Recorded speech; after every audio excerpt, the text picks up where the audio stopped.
నీ మీద ఎంతో నమ్మకంతో ఆ ప్రాజెక్ట్ ని నీకిచ్చానురా. నువ్వు ఇలా చేస్తావనుకోలేదు నేను.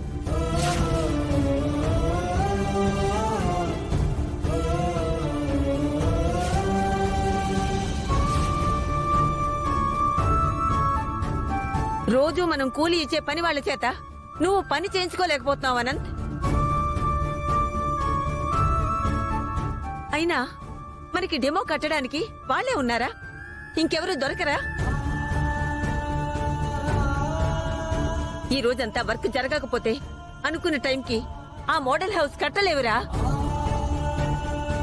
ఆ మోడల్ హౌస్ అనుకున్న టైంకి కట్టకపోతే ఎంత నష్టం వస్తుందో తెలుసా?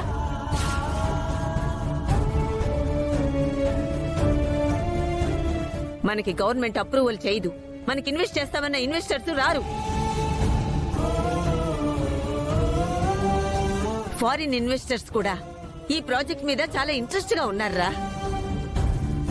అందరికీ ఇంట్రెస్ట్ ఉంది కానీ ఈ ఇంట్లో ఆ ప్రాజెక్ట్ పట్ల ఇంట్రెస్ట్ లేని వాడివి నువ్వు ఒక్కడవే కనపడుతున్నావు.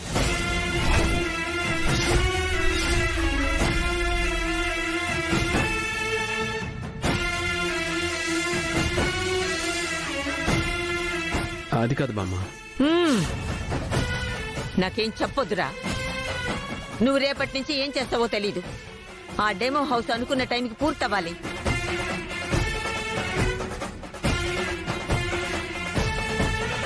అవ్వకపోతే మాత్రం ఆ బాధ్యత మొత్తం నీదేరా. నిన్నెప్పటికీ జీవితంలో క్షమించను.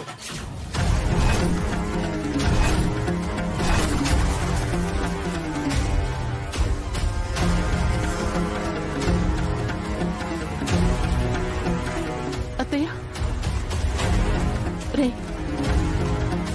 మీ అన్నయ్య ప్రాజెక్ట్ అని నువ్వే అత్తయ్యని అడిగి మరీ ప్రాజెక్ట్ తీసుకున్నావు. నువ్వే ఏదో ఒకటి చేసి ప్రాజెక్ట్ ని నిలబెట్టుకోనన్నా. సరే మామ.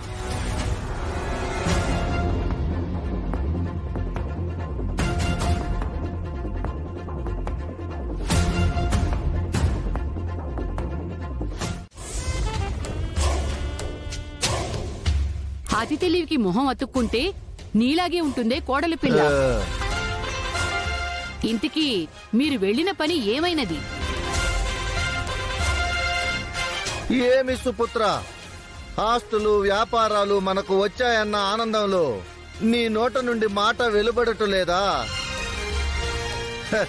పోని నువ్వన్నా చెప్పమ్మా కోడల పిల్ల. నాన్నా, అమ్మా, ఏంటి మీ విచిత్ర భాష?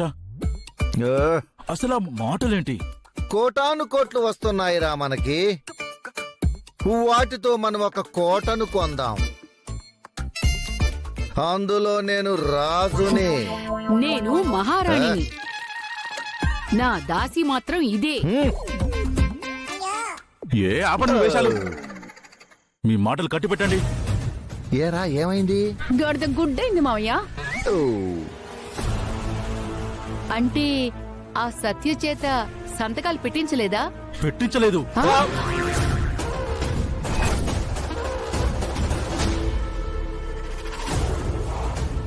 ఏరా కాసేపట్లో సంతకాలు పెట్టిస్తానని చెప్పావు కదరా, ఏమైందిరా? మా ప్లాన్ మొత్తం ఆ గాయత్రి నాశనం చేసింది. గాయత్రి నాశనం చేయడం ఏంట్రా? అసలు ఏం జరిగింది?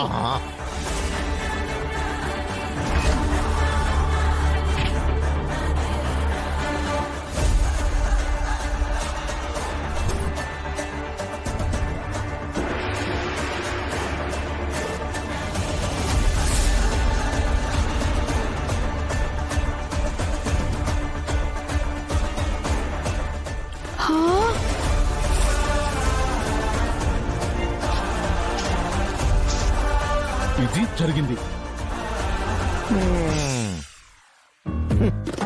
అయ్యో, ఎన్ని కలలు కన్నావురా? మా కలలన్నింటినీ ఆ గాయత్రి కూల్చేసిందిరా.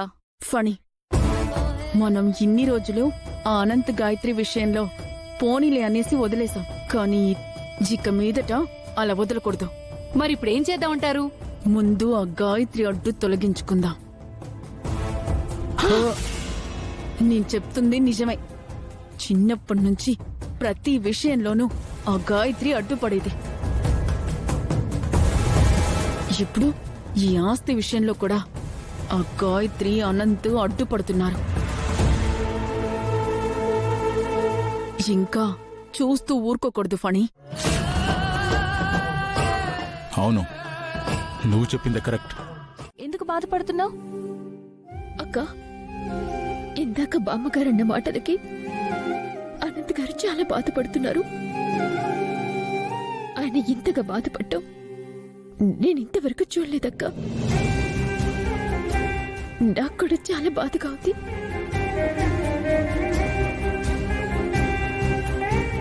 ఏంటక్క నువ్వేం మాట్లాడలేదు?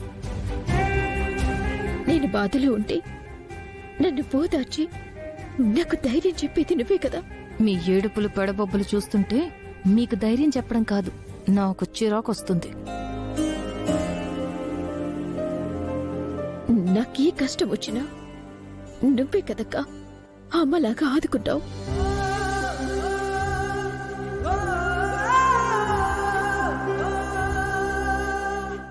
ఇప్పుడు నాకేం చేయాలో అర్థం కావట్లేదు. అనంత్ గారు లోపల బాధపడుతూ ఉంటే నేను చూస్తూ ఊరుకోలేకపోతున్నానక్క.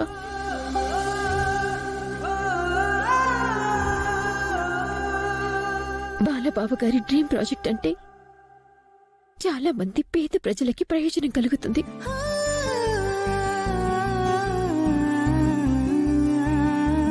ఎలా అయినా ఈ ప్రాజెక్టు పూర్తయిపోతే కొన్ని వేల మంది పేద ప్రజలకు ఆవాసం దొరుకుతుందక్కా.